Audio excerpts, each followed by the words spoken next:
Today is our third day here in the community. As you can see, there are so many people around here in a group. We are making the Permagarden, right, Amy? Yes, of course, we are doing Permagarden. I would like to ask Emmanuel if he's okay so that he can explain more. Amy, can you go ahead, please? Of course, I'm very fine and I can go ahead as you asked. So yeah, we are on our third day of the training. And as you can see, we are really implementing the training as we said from first day. We will be taking you through the whole process of training. So on our third training, we are doing Permagarden as we started yesterday. And the thing we are doing today, we are just doing a double dig. As you can see, come closer. As you can see, they are digging down there. So the first thing we done before, we took the topsoil and put it on this side. And they are taking also the deep soil to the other side. So as you see, the soil is really very hard, but it is good because we are digging it down deep.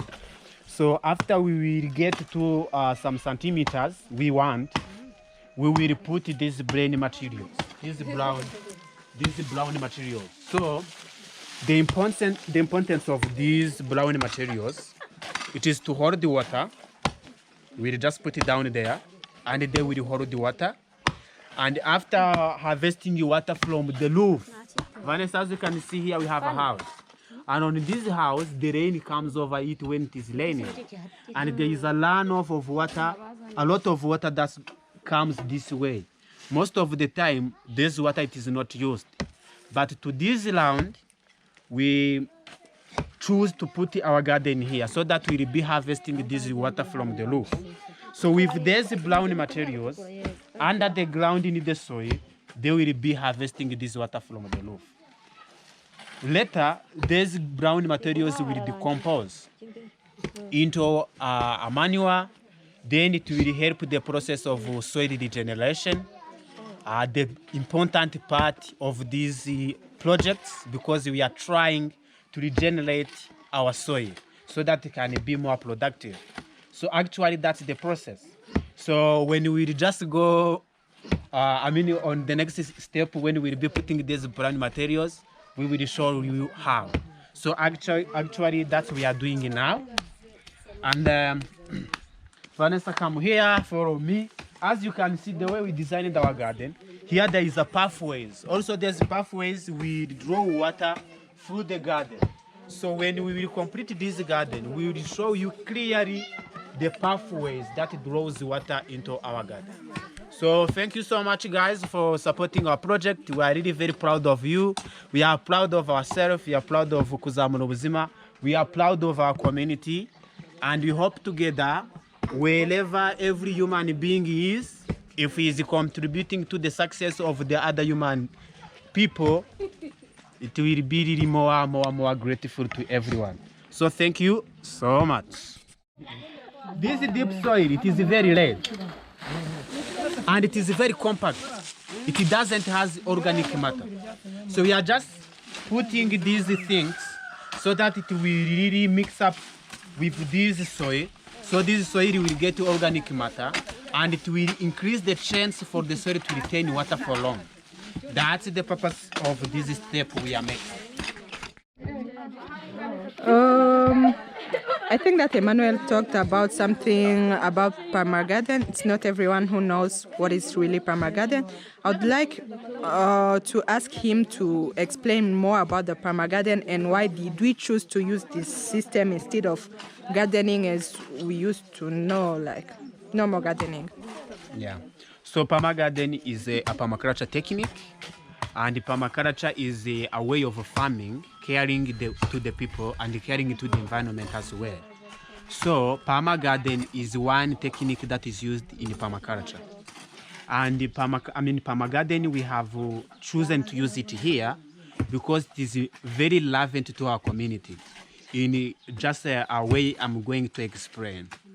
In Rwanda, we are densely populated country. So many people on a kilometer. So there is an increase of population, but the land is not increasing as well. So if the land is not increasing, but the population is increasing, we need just to find a smart way of producing the food for our families on small scale. So Permagarden answered that question. So it focuses on a principle called the clause. And the clause is abbreviation of what just I'm going to tell. So the C, it stands for our word clause. Means the garden should be close to the family, because also we are looking to the nutritional value for our family. The second thing, there is local. The things we use in this garden are sourced locally. They don't have to import or just to buy. There's brand materials, there are manure, there are the things like that. The third word, which is the start with the O stands for organic. Means those things must be organic. They are decomposed. They have life. So, as we said, we wanted to make a way of farming that protect people, but also as well protect the environment.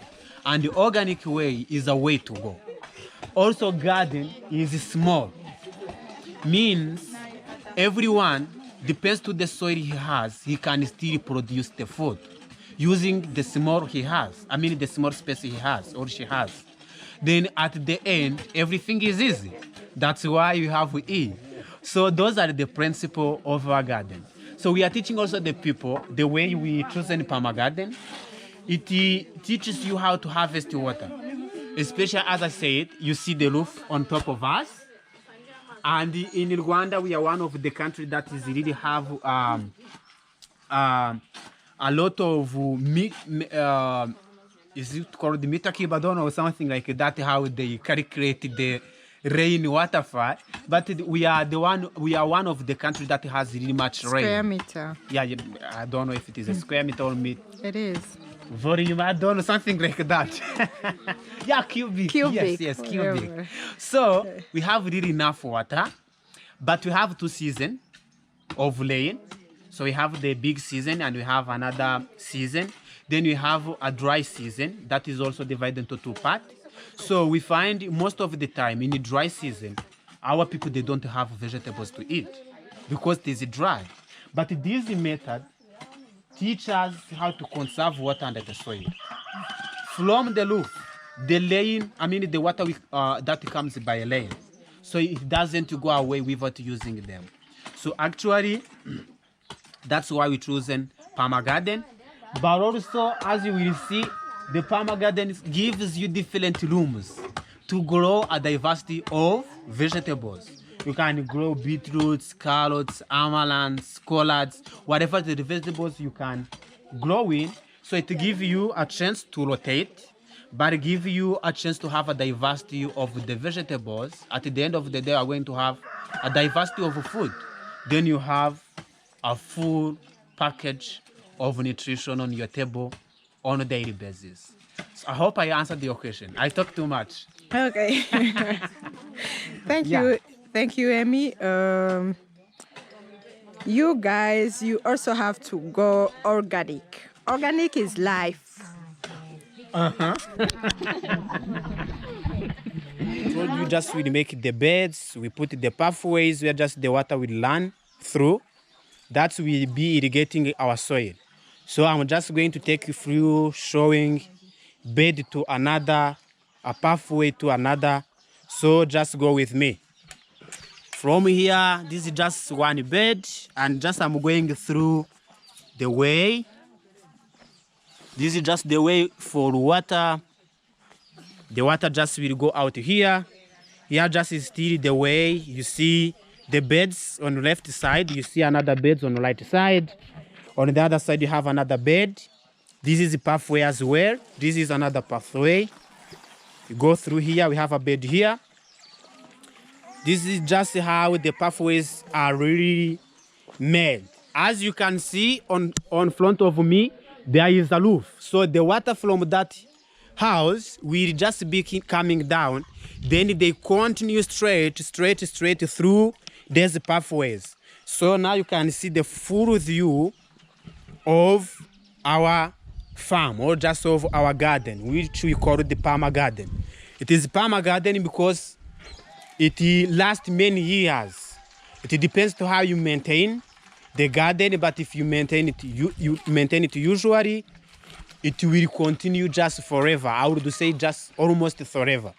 So that's it. Thank you so much for being with us, and see you tomorrow. Go ahead. Okay. Ikaze mu Rwanda mu rw'igisozi igihumbi. Twagiye. Humanity unified. Thank you. Dusubiremo. Humanity unified. Thank you. Okay. Twese.